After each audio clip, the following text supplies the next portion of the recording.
بسم اللہ الرحمن الرحیم۔ السلام علیکم ورحمۃ اللہ وبرکاتہ۔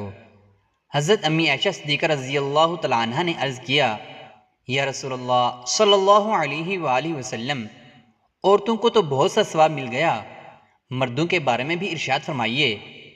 یہ سن کر حضور صلی اللہ علیہ وآلہ وسلم مسکرائے اور فرمایا، مرد اپنی عورت کا ہاتھ پکڑ کر مانوس کرتا ہے تو اس کے لیے ایک نیکی لکھی جاتی ہے۔ جو مرد پیار سے اپنی عورت کے گلے میں ہاتھ ڈالتا ہے اس کے حق میں 10 نیکیاں لکھی جاتی ہیں۔ جب وہ عورت سے مباشرت کرتا ہے تو دنیا و ما فیہا سے افضل ہوتا ہے۔ جب غسل کرتا ہے تو بدن کے جس بال پر سے پانی گزرتا ہے اس کے لیے ہر بال کے بدلے میں ایک نیکی لکھی جاتی ہے، اور ایک گناہ معاف ہو جاتا ہے، اور ایک درجہ بلند کر دیا جاتا ہے۔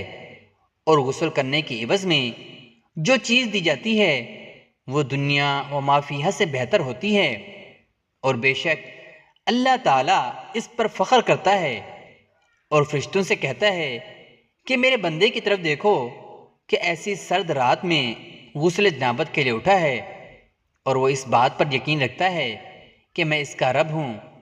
تم اس بات پر گواہ رہو کہ میں نے اس کو بخش دیا۔ جمعرات اور جمعہ کو ہم بستری اور غسل کرنے کی ترغیب اس لیے دی گئی ہے کیونکہ مردوں کو نماز جمعہ کی ادائیگی کے لیے جامع مسجد جانا ہوتا ہے، تاکہ آتے جاتے کہیں نظر پڑنے سے طبیعت میں کسی قسم کی پراگندگی پیدا نہ ہو، اور خواہش نفس سے اطمینان ہونے کے سبب نماز اور خطبہ میں دل جمی حاصل ہو جائے۔ حدیث نبوی صلی اللہ علیہ وآلہ وسلم ہے، مرد کا اپنی بیوی کے ساتھ اکٹھے ایک بستر میں سونا افضل ہے، الا یہ کہ کسی ایک کو عذر ہو، اس لیے کہ مقصد ہم بستری کرنا نہیں بلکہ مقصد بیوی کے دل کو خوش کرنا ہے۔ بیوی کے دل کو خوش کرنے کے لیے ایام کے دنوں میں بھی اس کے قریب ہو جانا گویا انبیاء علیہ السلام کی سنت مبارکہ ہے۔ حضور صلی اللہ علیہ وآلہ وسلم نے ارشاد فرمایا، اپنی بیوی سے جماع کرنا بھی صدقہ ہے اور اس پر ثواب ملتا ہے۔ صحابہ کرام رضوان اللہ تعالی علیہم اجمعین نے عرض کیا، یا رسول اللہ، ایک شخص اپنی بیوی سے نفسانی خواہش پوری کرتا ہے، اس میں بھی ثواب ہے؟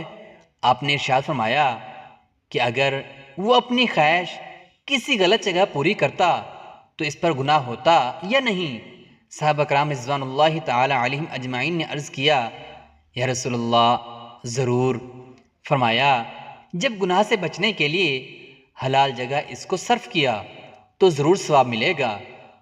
نیز حدیث شریف میں آتا ہے کہ جو شخص اپنی بیوی سے جماع کا ارادہ رکھتا ہو تو بے ستر ہونے سے پہلے یہ دعا پڑھ لے، اس لیے کہ اگر اس صحبت سے ان کے درمیان اولاد مقدر ہوئی تو اس کو شیطان کبھی ضرر نہیں پہنچا سکے گا۔ وہ دعا یہ ہے، بسم اللہ اللہم جنبنا الشیطان وجنب الشیطان ما رزقتنا۔ ترجمہ، اللہ پاک کے نام کے ساتھ شروع کرتا ہوں، اے اللہ ہم کو شیطان سے بچا، اور آپ اس سے جو اولاد عطا فرمائیں اس کو بھی شیطان سے بچا۔ رسول اللہ صلی اللہ علیہ وآلہ وسلم کا ارشاد ہے، اگر اس ملاب میں حمل ٹھہر گیا تو اس بچے کو شیطان نقصان نہیں پہنچا سکے گا۔ یہ دعا سطر کھولنے سے پہلے پڑھنی چاہیے۔ اگر سطر کھولنے کے بعد یاد آئے تو دل سے پڑھے، زبان سے نہیں، اور دعا میاں بیوی دونوں کو پڑھنی چاہیے۔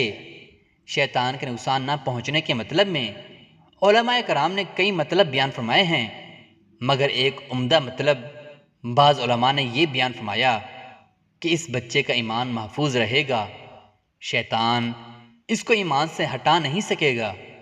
اللہ اکبر، کتنی بڑی دولت ہے کہ ایک دعا کی برکت سے بچے کا ایمان محفوظ ہو جائے۔ عین صحبت کی حالت میں بولنا بھی مناسب نہیں، نہ ہی اس وقت بیوی کے علاوہ کسی اور سے جماع کرنے اور لطف اندوز ہونے کا خیال ذہن میں ہونا چاہیے، ورنہ یہ بھی زنا کے مترادف ہوگا۔ میاں بیوی کو ایک دوسرے کا پورا بدن دیکھنا جائز ہے، کوئی گناہ نہیں ہے، مگر بلا ضرورت اچھا بھی نہیں۔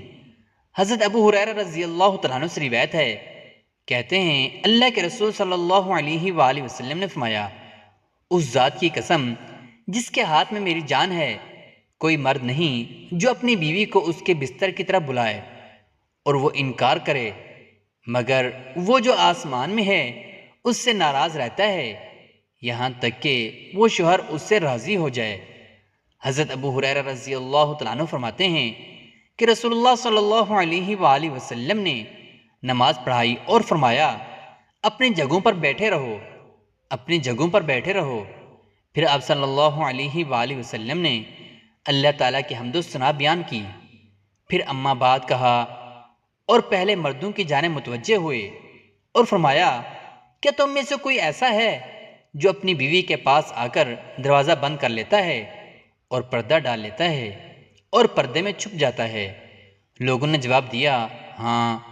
پھر آپ صلی اللہ علیہ وآلہ وسلم نے فرمایا، اس کے بعد وہ لوگوں میں بیٹھتا ہے اور کہتا ہے، میں نے ایسا کیا، میں نے ایسا کیا۔ یہ سن کر لوگ خاموش رہے۔ مردوں کے بعد آپ صلی اللہ علیہ وآلہ وسلم عورتوں کی جانب متوجہ ہوئے اور ان سے بھی پوچھا کہ کیا تم میں ایسی ہے جو ایسی باتیں کرتی ہے؟ تو وہ بھی خاموش رہیں، لیکن ایک نوجوان عورت اپنے گھٹنے کے بل کھڑی ہو کر اونچی ہو گئی تاکہ آپ صلی اللہ علیہ وآلہ وسلم اسے دیکھ سکیں اور اس کی باتیں سن سکیں۔ اس نے کہا، اللہ کے رسول، اس قسم کی گفتگو مرد بھی کرتے ہیں اور عورتیں بھی کرتی ہیں۔ آپ صلی اللہ علیہ وآلہ وسلم نے فرمایا، جانتے ہو ایسے شخص کی مثال کیسی ہے؟ پھر خود ہی فرمایا، اس کی مثال اس شیطان عورت کی سی ہے جو گلی میں کسی شیطان مرد سے ملے اور اس سے اپنی خواہش پوری کرے اور لوگ اسے دیکھ رہے ہوں۔ خبردار، مردوں کی خوشبو وہ ہے جس کی بو ظاہر ہو، رنگ ظاہر نہ ہو، اور خبردار عورتوں کی خوشبو وہ ہے جس کا رنگ ظاہر ہو، بو ظاہر نہ ہو۔ شب زفاف میں میاں بیوی کا ازدواجی تعلق قائم کرنے سے پہلے 2 رکعت پڑھنا مستحب ہے اور یہ نماز نفل ہے۔ اس کا ثبوت احادیث سے ملتا ہے اور یہ خیر و برکت اور میاں بیوی میں باہم الفت و محبت کا ذریعہ ہے، جیسا کہ مجمع الزوائد، المعجم الطبرانی اور مصنف ابن ابی شیبہ میں مروی ہے کہ ایک شخص حضرت عبداللہ بن مسعود رضی اللہ تعالیٰ عنہ کے پاس آیا اور کہا کہ میں نے ایک کنواری لڑکی سے نکاح کیا ہے، مجھے ڈر ہے کہ کہیں وہ مجھے ناپسند نہ کرنے لگے۔ تو آپ رضی اللہ تعالیٰ عنہ نے فرمایا، الفت اللہ کی طرف سے ہوتی ہے اور بغض شیطان کی جانب سے ہوتا ہے، تاکہ اللہ تعالیٰ نے جو چیز تیرے لیے حلال کی ہے وہ تیرے لیے پسندیدہ ہو جائے۔ جب تو شب زفاف میں بیوی کے پاس داخل ہو تو اس کو حکم کر کہ وہ تیرے پیچھے 2 رکعت نماز پڑھے، پھر اس کے بعد اللہ سے یہ دعا مانگ، اللہم بارک لی فی اہلی وبارک لہم فیہ، اللہم ارزقنی منہم وارزقہم منی، اللہم اجمع بیننا ما جمعت الی خیر وفرق بیننا اذا فرقت الی خیر۔ حضرت عمر رضی اللہ تعالیٰ عنہ کے پاس ایک شخص آیا، گرد و غبار سے اٹا ہوا، بال بکھرے ہوئے، اس کے ساتھ اس کی بیوی بھی، جو کہہ رہی تھی، اے امیر المومنین، میں اس کے لیے نہیں، نہ ہی یہ میرے لیے ہے۔ آپ نے جان لیا کہ عورت اپنے شوہر سے نفرت کرتی ہے، اس لیے آپ نے شوہر کو حکم دیا کہ وہ غسل کرے اور اپنے سر کے بالوں کو ترشوا لے اور ناخن کتر لے۔ جب شوہر فارغ ہو کر آیا تو آپ نے کہا کہ اب بیوی کے سامنے آؤ۔ بیوی نے دیکھا تو دم بخود رہ گئی اور نہ پہچاننے کی وجہ سے پیچھے ہٹنے لگی۔ پھر جب پہچان لیا تو اس کا بوسہ لیا اور اپنے دعوے سے دستبردار ہو گئی۔ حضرت عمر رضی اللہ تعالیٰ عنہ نے فرمایا کہ تمہیں ان کے ساتھ اسی طرح کا برتاؤ کرنا چاہیے، اللہ کی قسم انہیں یہ پسند ہے کہ تم ان کے لیے آراستہ پیراستہ رہو، جیسے تم چاہتے ہو کہ وہ تمہارے لیے ہی بنی سنوری رہیں۔